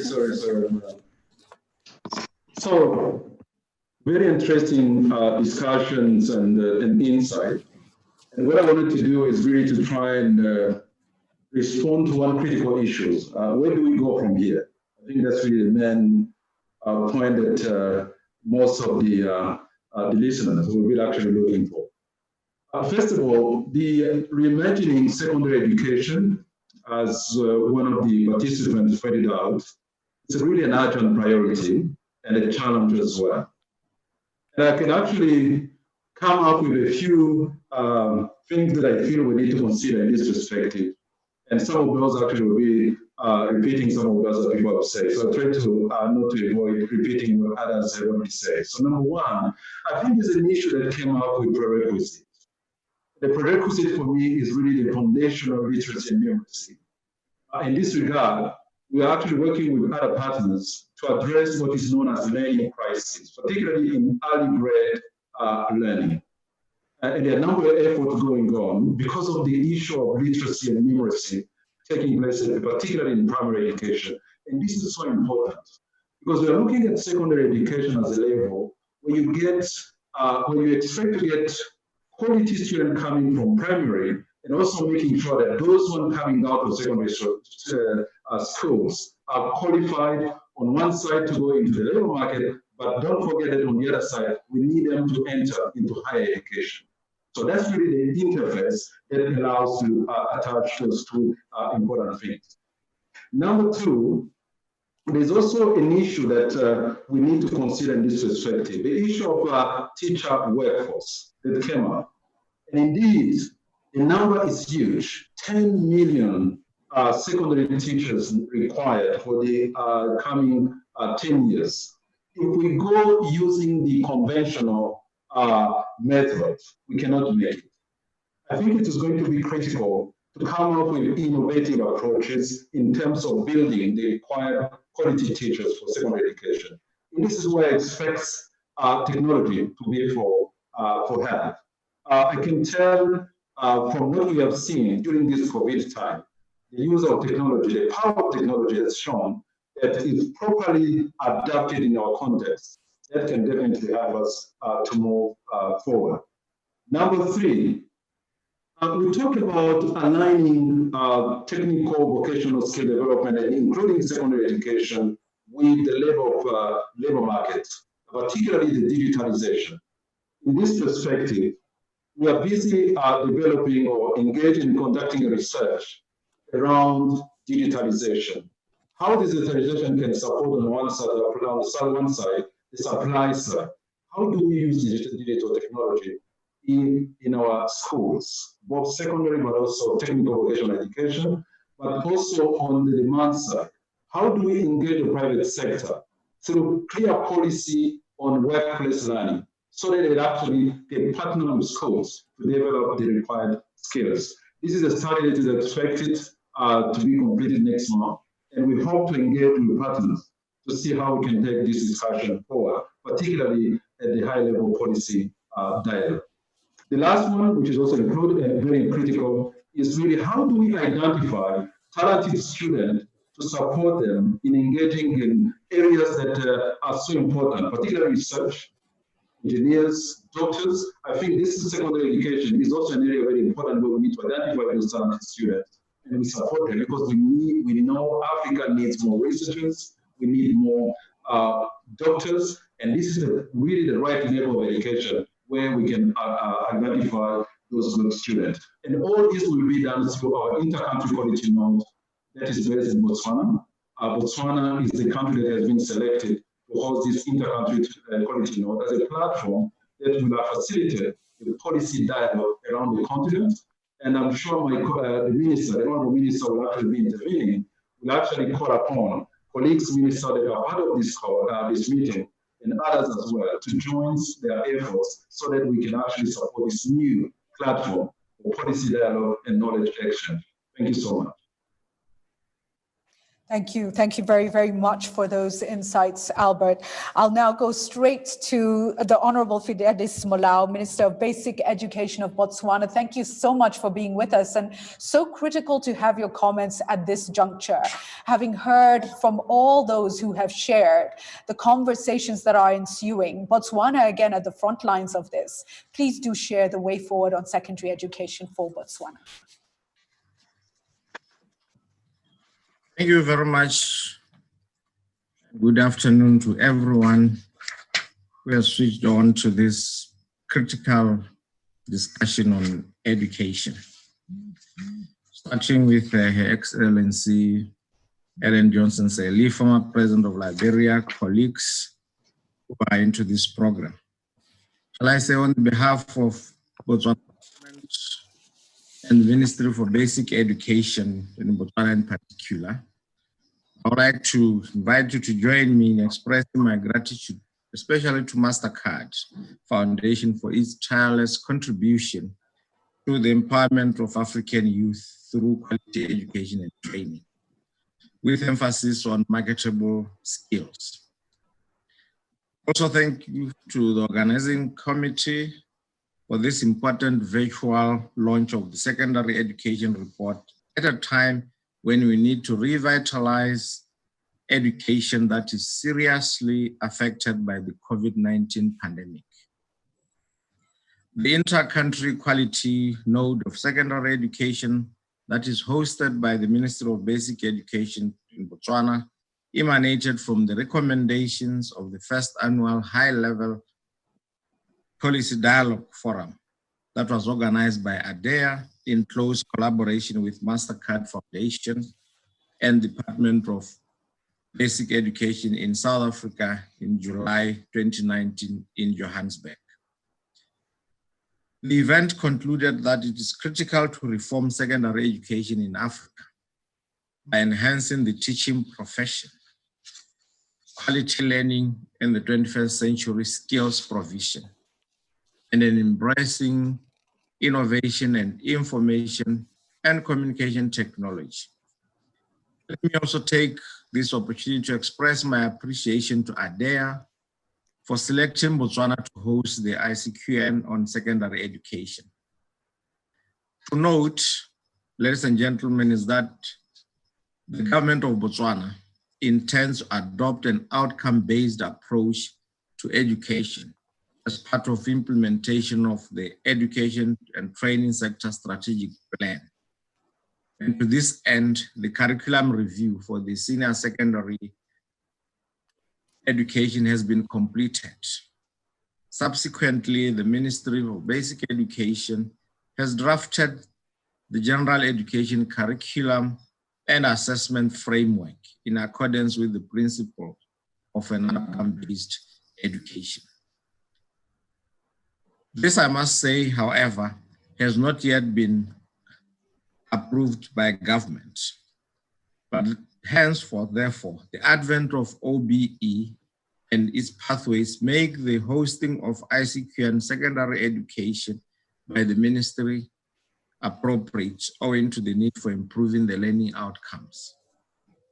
The ICQ and secondary education will play a meaningful role both in terms of supporting the ministry's transformation agenda as well as assisting in making Botswana a thought leader on issues of secondary education. The ICQN on secondary education will play its part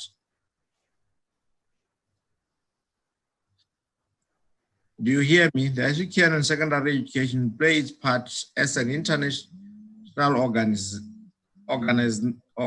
governmental forum rather for policy dialogue, peer learning, knowledge exchange to advance secondary education in Africa that is geared towards youth for the future work in addition to graduates to successfully proceed in higher education.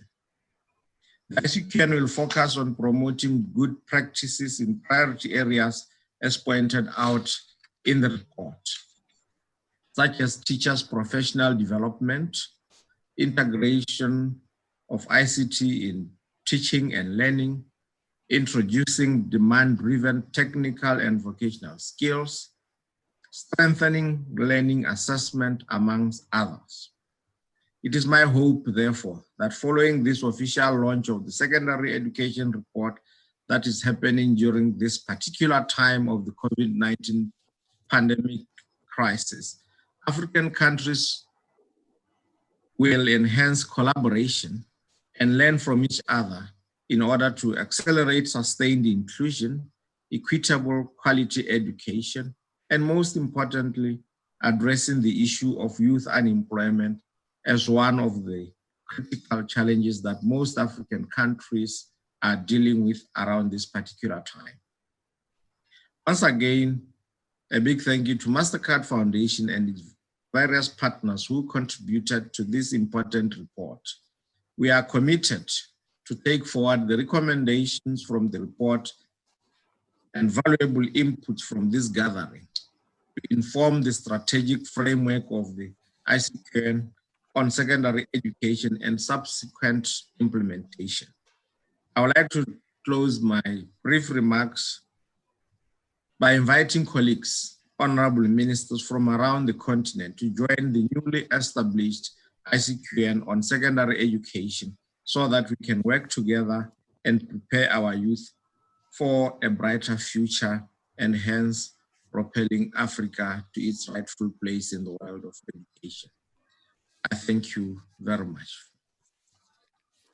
Thank you very, very much for rallying the young people, for rallying your peers, the ministers, but we are also rallying young people across the continent, teachers across the continent, parents across the continent. We all have a role to play. Let me quickly, very, very quickly come to the panel and just in literally 20 seconds, give us a final comment with that rallying call from the Minister of Botswana. What's your commitment on secondary education in Africa moving forward? Just literally in 20 seconds.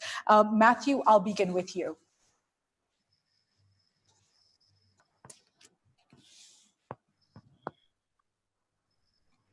I'm not sure if Matthew is ready. I do see Primrose. Oh, Matthew, you're here now. You're ready. Go ahead. What's your commitment? Short and sharp. My commitment is to say that we would continue to improve access to secondary education so that every child who goes to primary one would end up finishing secondary school well before the SDG 4 goal of 2030, where it shall be the right of every boy or girl in Africa to have a secondary education. We want to achieve ours, and we want to achieve it now. Thank you. Thank you. Thank you very much for that. Gaspard, what's your commitment? Thank you very much. As my colleague from Ghana just said, we need to keep increasing access to make sure that our learners in big numbers are accessing quality higher secondary school. But also we need to be flexible, and we need to be to have that ability to adapt and be able to give our learners the experience and the opportunities they need to go into the workforce. Thank you. Thank you very, very much. Primrose. My commitment would be to strengthen testing and evaluation in Butterfly Effect, because I think that's something that is definitely lacking. And without testing and evaluation, we won't have boldness to roll out a lot of these great ideas that we have for education. And hopefully the government will come to us and say, oh, can you show us some of the stuff you've done and the results, and we'll be ready.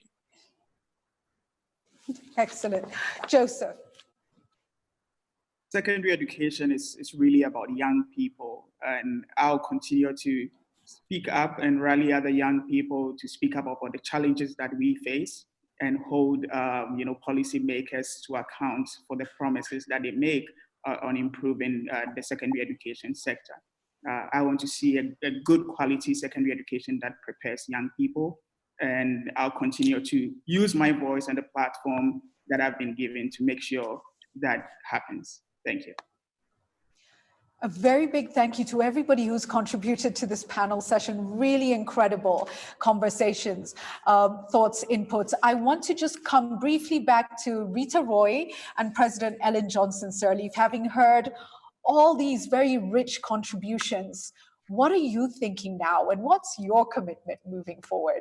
I will start, Rita, with you. Well, first, thank you, Julie. First, a big thanks to everybody on the panel for your contributions and for your commitment, but most importantly, for the actions you are already taking.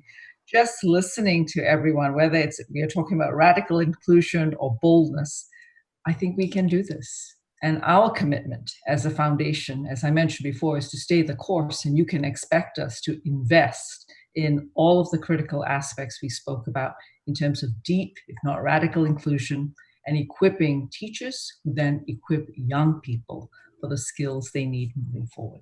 Thank you. Thank you. Thank you for that, Rita. Let me come now to President Ellen Johnson Sirleaf. Your thoughts as we wrap up this incredible discussion on secondary education in Africa.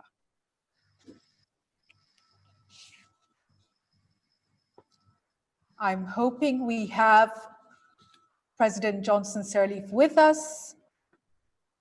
And if not, we will get her view. She also is walking the long journey with us, and so she's not leaving our side, and I'm sure we're going to hear more from her as we continue working on secondary education in Africa. With that, I'm now going to welcome our head of programs at the MasterCard Foundation, Peter Materu, to make final closing comments. Peter, over to you. Thank you very much, Julie, and good afternoon and good morning, everybody. Your Excellency, President Ellen Johnson, Honorable Ministers, distinguished and invited guests, and ladies and gentlemen. First of all, I want to say thank you. Thank you for choosing to be with us today, and also for your evident and passionate dedication to this very important sector, education, and particularly secondary education. I've been charged with the responsibility to close this conversation, but I think in reality, this is the beginning. This is where we are opening the floor and the door to collaboration and commitment. We've heard a lot of good ideas, some old and some new, and we have listened to several incisive reflections on the state of secondary education in Africa, shared by our speakers, our panelists, and our experts. And we have engaged with strong evidence and clear, compelling examples of what works to improve education and to improve the learning outcomes of young people. And we all understand why this is important. First, because secondary education is the backbone for the labor force. And secondly, because this period is of greatest impact to the life trajectory of a young person. We've also seen that teaching and learning solutions can be cost effective. And that is even truer in the digital age. And the imperative to focus on cost-effective approaches is even more important now during the COVID-19 days. And also to build resilience in the system so that we can sustain future shocks of this kind. As Joseph reminded us, COVID is a unique opportunity and we should not let it pass. But with all that we know, the real question now is, what will we do? And it's a question all of us have to answer, whether we are parents or policymakers, students or teachers, young or old, public or private, bilateral donors or philanthropists, all of us in the development business have a shared responsibility to act. We know that this kind of aligned action is possible. And we've seen the kind of results it can yield. In the last few decades, we saw how the concerted effort of a global community of actors dramatically increased primary school enrollment rates in Africa and elsewhere in the developing world. That was a tremendous accomplishment. In many countries across Africa, we've seen, and we have today, headway in curriculum reforms and shifts to competency-based learning. These are extremely important milestones, but the work is yet to be finished. And as we heard here today, the work will only be finished when all young people leave our education systems equipped with the basic skills they need to function productively in today's world. It will only be finished when all young people, irrespective of their gender, socioeconomic background, or personal circumstances, have access to high quality learning opportunities that practically prepare them for success in the world of work. It will only be finished when we have education systems that recognize, enable, support, and validate the diverse ambitions, aspirations, and abilities of young people.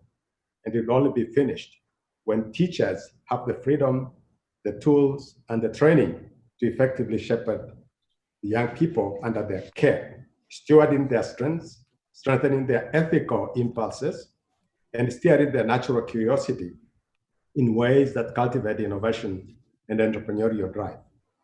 And it will only be finished when we as communities honor the incredible investments teachers make in shaping the future of our continent as we heard from Peter, something that I think COVID-19 has taught us all to be more appreciative of. So what will it take to move this work forward? Let me offer 3 thoughts. First, it will take commitment to listening and developing dialogue. We heard from Peter about listening.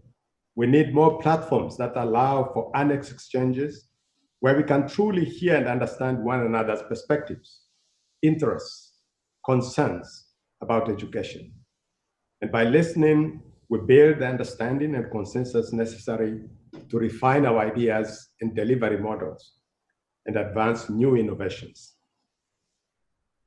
MasterCard Foundation is committed to creating more platforms for dialogue on education, including a dialogue at the community level.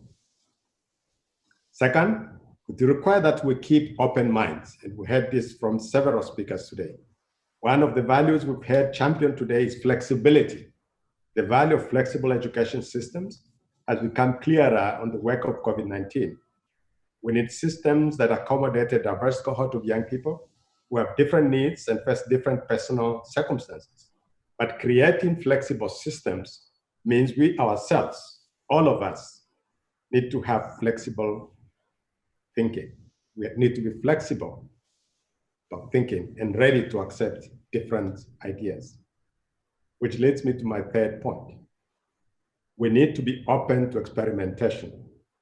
Innovation is always difficult, and it always involves risk, trial and error, and most importantly, learning. I would say it is okay to fail 7 times, but rise 8 times. We must be open to testing new ideas, learning, iterating, and scaling the best ones. It's something that we all need to embrace from the policymaking level to the school and classroom level. Ultimately, as I mentioned earlier, this is our work to finish, our future to fashion, and our children to equip. So I welcome each of us to walk away today reflecting on what we can bring to this important agenda. Governments have led the way in this area. Deeply appreciate this, and this is the way it should be. And I thank the ministers today who have spoken to reaffirm their commitment. As Rita said in her opening remarks this morning, MasterCard Foundation has been at the forefront in investing in secondary education. And I want to reaffirm that we will continue to do so.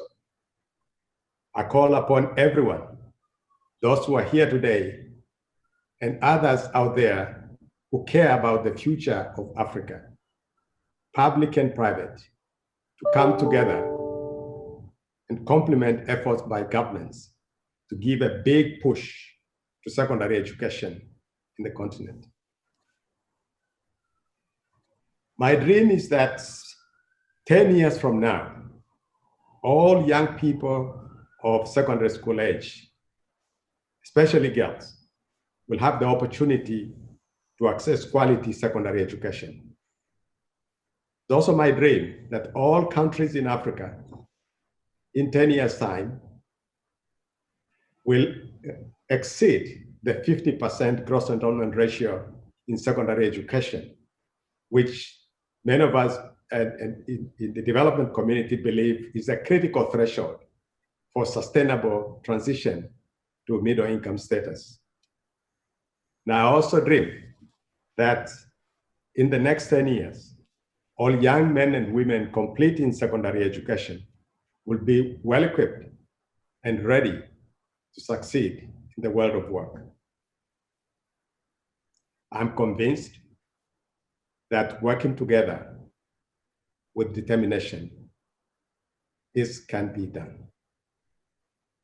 Thank you once again for your time, and please do have a wonderful day or afternoon going forward. Thank you.